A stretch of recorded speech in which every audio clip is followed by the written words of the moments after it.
Hi friends, welcome back to my channel. ఈరోజు ఒక అద్భుతమైన రెసిపీతో మేము ముందుకు వస్తున్నానండి. అదే తోటకూర ఫ్రై. చాలా తక్కువ టైంలో మన దగ్గర ఉన్న ఇంగ్రీడియంట్స్తోనే ఎలా ప్రిపేర్ చేసుకోవాలో మీకు ఇప్పుడు చేసి చూపిస్తాను. వీడియోని ఎక్కడ స్కిప్ చేయొద్దు. మీరు ఎవరైతే నా ఛానల్ ఫస్ట్ టైం చూస్తున్నారో సబ్స్క్రైబ్ చేసుకోండి. అలాగే వీడియోకి ఒక లైక్ చేయండి.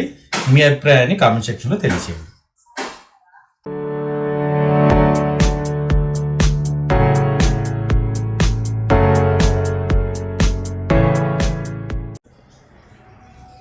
హాయ్ ఫ్రెండ్స్, ఈరోజు ఇంకొక మంచి రెసిపీ అండి. చూడండి, తోటకూర, లేత తోటకూరతో ఫ్రై ఎలా చేసుకోవాలో చూపిస్తాను. చూడండి, ఈ విధంగా కట్ చేసుకుని చిన్న చిన్న ముక్కల కింద కట్ చేసుకోవాలన్నమాట. చిన్న చిన్న ముక్కల కింద చక్కగా మనం కట్ చేసుకోవాలి. ముందు ఈ తోటకూర కట్టలని మనం ఉప్పు నీటిలో నానబెట్టుకోవాలి. ఎందుకంటే దీని మీద కెమికల్స్ ఉంటాయి కదా, ఆ కెమికల్స్ పోవాలంటే కంపల్సరీ మనం ఈ తోటకూరని ఉప్పు నీళ్ళలో ఒక అరగంట నానబెడితే దాని మీద ఏమైనా కెమికల్ ఎఫెక్ట్ ఉంటే పోతుందన్నమాట. ఇది మనకు రైస్లోకి చాలా చాలా బాగుంటుందండి. రైస్లోకి అలాగే చపాతీలో కూడా తీసుకోవచ్చు, కానీ రైస్లో కలుపుకు తింటే చాలా బాగుంటుంది. చక్కగా వెల్లుల్లిపాయలు తాలింపు మంచిగా వేసి మనం ఆయిల్ ఎక్కువ పోసి ఫ్రై చేసుకుంటే చాలా బాగుంటుంది అన్నమాట. అలాగే ఇది కంటికి కూడా చాలా మంచిది. చూడండి, ఈ విధంగా చిన్న చిన్న ముక్కల కింద కట్ చేసేసి మనం పక్కన పెట్టుకుందాం అన్నమాట. ఇప్పుడు మనం ప్రిపరేషన్ స్టార్ట్ చేసుకుందాం.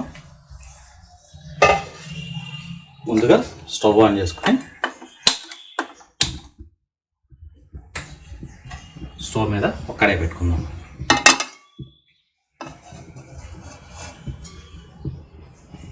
కడాయి వేడికిన తర్వాత ఆయిల్ పోసుకుందాం.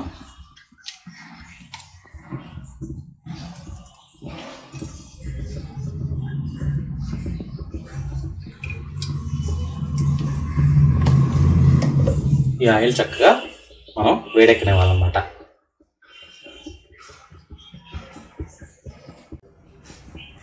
చూడండి, ఆయిల్ వేడెక్కిన తర్వాత ఇందులో మనం చూడండి జీలకర్ర యాడ్ చేసుకుందాం. దాంతోపాటు తాలింపు దినుసులు,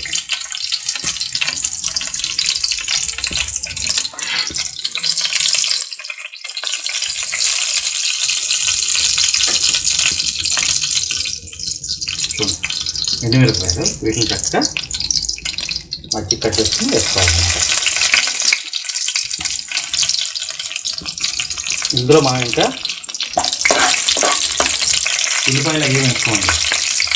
ఇది వేగిన తర్వాత ఇదిగోండి పచ్చి దంచుకున్న వెల్లుల్లి రెబ్బలు కూడా యాడ్ చేసేసుకుని, నేను వెల్లుల్లి ఎక్కువ వేసుకుంటాను.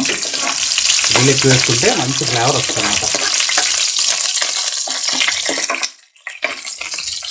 తాలింపు చక్కగా మంచి సువాసన వచ్చే వరకు వేగనివ్వాలి.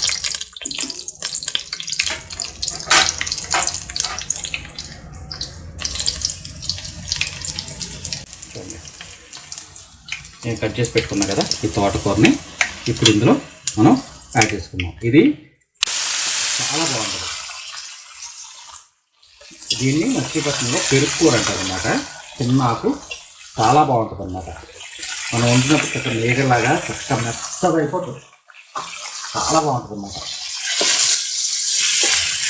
చక్కగా దీన్ని మనం పక్కన ఇవ్వాలన్నమాట.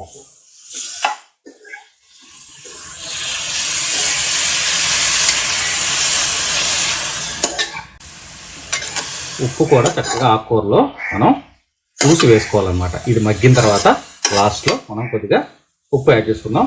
మీకు కారం కావాలంటే లైట్గా కారం కూడా యాడ్ చేసుకోవచ్చు. చూడండి, చక్కగా మగ్గుతుంది కదా. ఇప్పుడు ఇందులో కొద్దిగా పసుపు, అలాగే చేసుకున్నంత ఉప్పు వేసుకుని చక్కగా కలుపుకుందాం.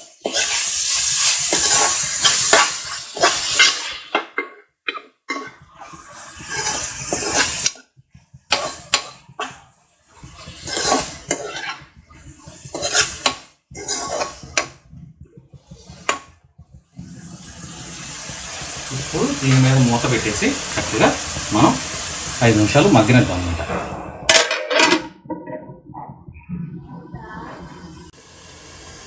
చూడండి, ఒకసారి చూద్దాం. చూడండి చక్కగా కుక్ అయిపోయిందో.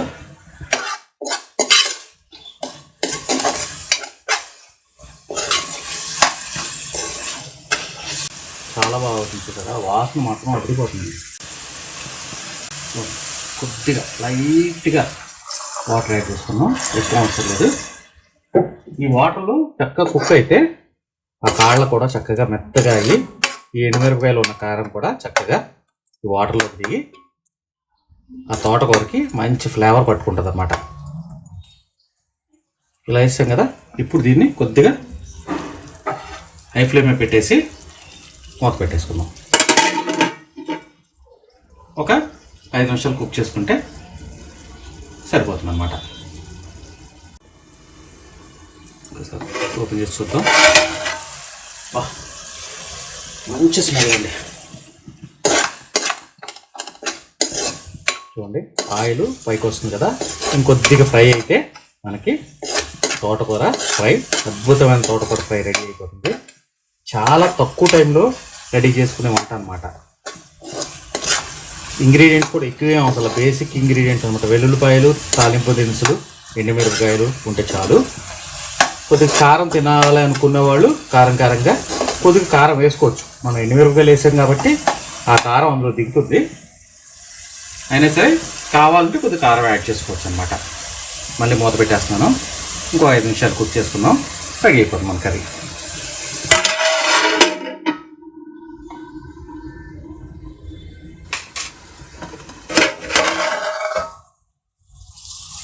చూడండి ఎంత చక్కగా కుక్ అవుతుందో, స్మెల్ కూడా చాలా బాగుంటుంది. ఇది వేడి వేడి అన్నంలో కానీ తింటే చాలా అద్భుతం అన్నమాట. ఆ టేస్ట్ మనం వర్ణనాతీతం, అంత బాగుంటుంది అనమాట. చూడండి ఎంత చక్కగా కుక్ అవుతుందో, సూపర్ కదా, చాలా బాగా వచ్చిందండి. ఇంకొద్దిగా మనకి ఒక 2-3 సెకండ్లు కుక్ అయితే మనం స్టవ్ ఆఫ్ చేసుకోవచ్చు. ఎందుకంటే ఆయిల్ మనకి పైకి తేలిపోతుంది కదా, అంటే మన కర్రీ చక్కగా కుక్ అయిపోయినట్టు అనమాట. ఓకేనా? చూడండి, ఫైనల్గా మన తోటకూర ఫ్రై రెడీ అయిపోయింది. చూడండి ఎంత కలర్ఫుల్గా ఫ్లేవర్ఫుల్గా ఉందో. చూడండి, వీడియో నచ్చిందా? నచ్చితే లైక్ చేయండి. చాలా సూపర్గా ఉందన్నమాట. చూడండి, ఇదిగోండి ఎంత కలర్ఫుల్గా ఫ్లేవర్ఫుల్గా ఉందో. ఇది మన రైస్లోకి చాలా బాగుంటుంది ఫ్రెండ్స్. ఇది మచిలీపట్నం సైడ్ దీన్ని పెరుగు కూర అంటారు అనమాట. చాలా బాగుంటుంది. చూడండి.